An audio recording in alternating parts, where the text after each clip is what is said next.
हाल ही में पश्चिम एशिया संकट और स्ट्रेट ऑफ हॉर्मुज से जुड़ी सप्लाई अनसर्टेनिटी के बाद भारत सरकार ने एलपीजी की घरेलू सप्लाई सुरक्षित करने के लिए बड़ा बदलाव किया है।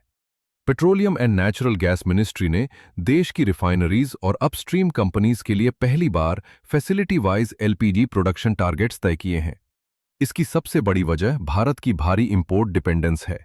वित्त वर्ष 2025-26 में भारत में करीब 3 करोड़ 32 लाख टन एलपीजी की खपत हुई, जिसमें लगभग 2 करोड़ 13 लाख टन विदेशों से इंपोर्ट करनी पड़ी। यानी देश अपनी जरूरत के 64% से ज्यादा एलपीजी के लिए इंपोर्ट्स पर निर्भर था।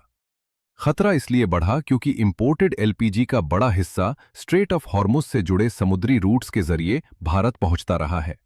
मार्च 2026 में पश्चिम एशिया संघर्ष के दौरान इस रूट पर डिसरप्शन का खतरा पैदा हुआ और एलपीजी सप्लाई चेन पर दबाव बढ़ गया।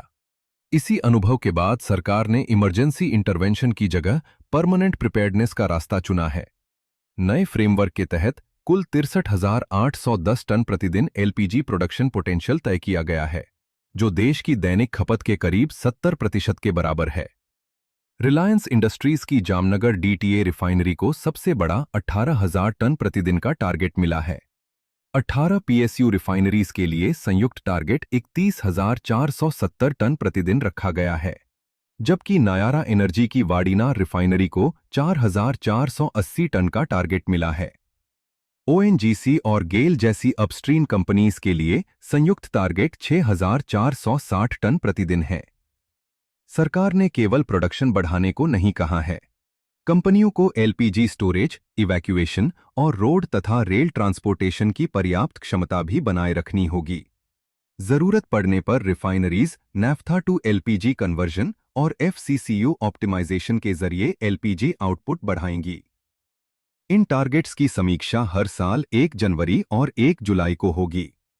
इसका उद्देश्य एलपीजी इंपोर्ट्स खत्म करना नहीं, बल्कि ऐसा डोमेस्टिक सिक्योरिटी बफर तैयार करना है जिससे किसी जियोपॉलिटिकल क्राइसिस के दौरान कुकिंग गैस सप्लाई बाधित होने और इमरजेंसी राशनिंग की नौबत आने का खतरा कम किया जा सके।